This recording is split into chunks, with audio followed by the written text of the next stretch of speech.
શું હતું એવું? ઝાકર ઝાકર પડતો હતો એવું? અમારે બહુ પડતો. તમારે પડતો હતો?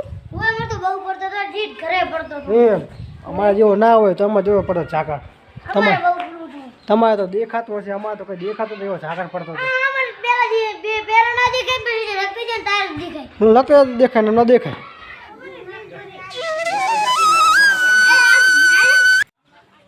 ખૂબ સુંદર નજારો છે અને આ જાતનો આમ ઝાકર કહેવાય ને આપણે તો કે ધોખર જે પહાડી વિસ્તારોમાં વધારે કારણ કે ત્યાં શું જો સૌથી વધારે પાણીની બરફને વધારે એવું થતું હોય એટલે વરસાદને એવું તો જોઈ શકો છો મિત્રો કેટલું ધોખર છે આજનો તો વધારે જ છે. આમ તો કંઈ દેખાતું સામે.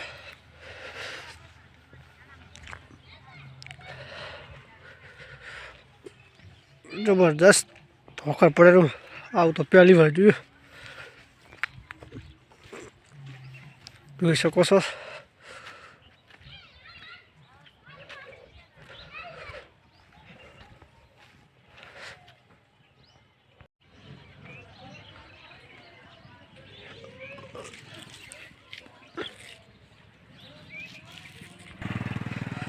જબરદસ્ત ધોકર છે. જો જય શ્રી રામ બધા મિત્રોને તો કેમ છો? ભૂલી તો ગયા નથી ને? તો કહી દો જય શ્રી રામ ફરી વાર. તો અત્યારે તમે જોઈ શકો છો કે વાતાવરણ એકદમ કેવું થઈ ગયું છે કારણ કે ત્યાં સવારના વાગી ગયા 7 ને એકદમ ધોકર છે. તમે જોઈ શકો છો આવું તો પહેલી વાર જોયું વાતાવરણ ને એકદમ ધોકર છે. એવું લાગે છે ધુમાડા ના કરતા હોય જોઈ શકો છો આમ તમે બધે. અહીંયા આપણે ધાબામાંથી બ્લોગ બનાવ્યા છે આ સવારમાંથી તો કારણ કે વાતાવરણ એવું નજારો એવો છે. તો તમે આમ જુઓ કે કેવું વાતાવરણ છે. પહેલી વખત નજારો આવો જોવા મળ્યો. સરસ મજાનો એવું હા બતાવું તમને. આમ તો કેવું છે આમ શહેરોમાં તો જોવા કદીક મળતું હોય પણ આપણે ગામડામાં જો આવું હવે જેવું મળે તમે જોઈ શકો છો કેટલો ઠાર છે કે પછી ધોખર છે કે શું કહેવાય. પહાડોમાં તો હોય પણ અહીંયા પણ તમે જો ગામડામાં સામે લાઇટ હોય તો આપણે પણ દેખાતી નથી, બહુ દૂર નથી. આ જો માણસ જાય છે પણ દેખાતા નથી. અહીંયા જો બધે એવી ધોખર છે અનોખી.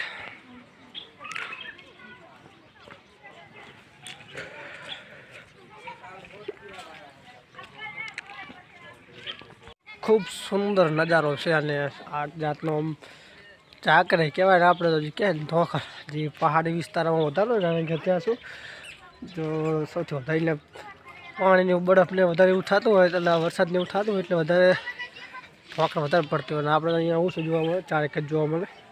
પણ અત્યારે તમે જોઈ શકો છો કે વધારે વધતું જાય છે. જેમ દાડો ગયો એટલું વધારે સૂરજનારાયણ પણ દર્શન થયા નથી. અને આમ તમે જોઈ શકો છો જો 4 તો વધારે આવી જાય એટલે આમ તો કંઈ દેખાતું જ નહીં. સૂરજનારાયણ પણ બિલકુલ પણ નહીં. વધી ગયું આવે ફરી પાછા જુઓ.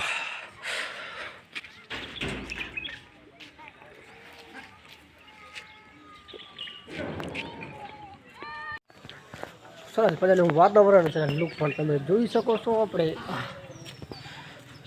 જોઈ શકો છો અહીંયા છે ગામ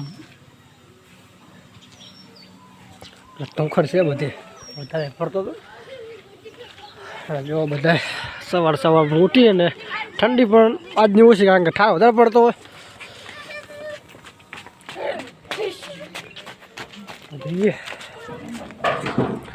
અને આ વિડીયોમાં કન્ટિન્યુ હવે હવામાન ચોખ્ખું થઈ ગયું. સવારમાં તમે જોયું કે કેટલી ધુમ્મસ હતી.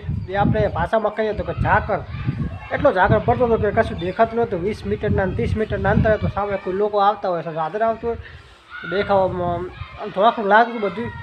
અને આવું નજારો તો આપણે આમ ઓછું જોવા મળે આપણા ગામડામાં તો કારણ કે પહાડી વિસ્તારમાં તો ઘણું હોય જ્યાં પાણીનું જ્યાં આવું હોય વધારે એવું કહે છે ને નદીનું બધું વહેતું હોય. જે પહાડો વિસ્તારમાં જેમ કે જમ્મુ કાશ્મીરમાં વધારે તમને એ ડેલી આવું હોય પણ આપણે તો 4 જ આવે પણ આ તો બાકી સરસ મજાને એટલે ઘણી બધી આવી ધુમ્મસ તો પહેલી વખત જોવા મળી આપણે. ત્યાં આપણે તમે જોઈ શકો છો કે ત્યાં આવી ગયા છે.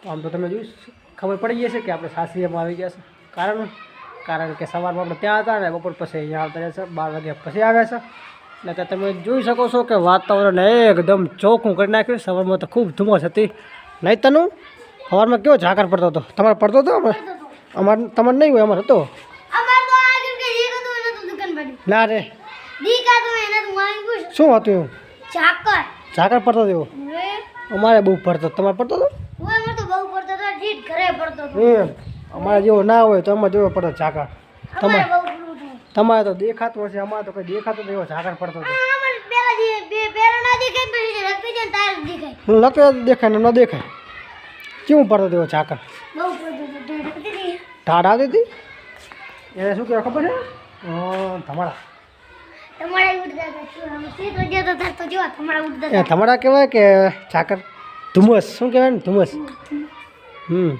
તું તો ભણવાના ગયો ને વજ્યો તો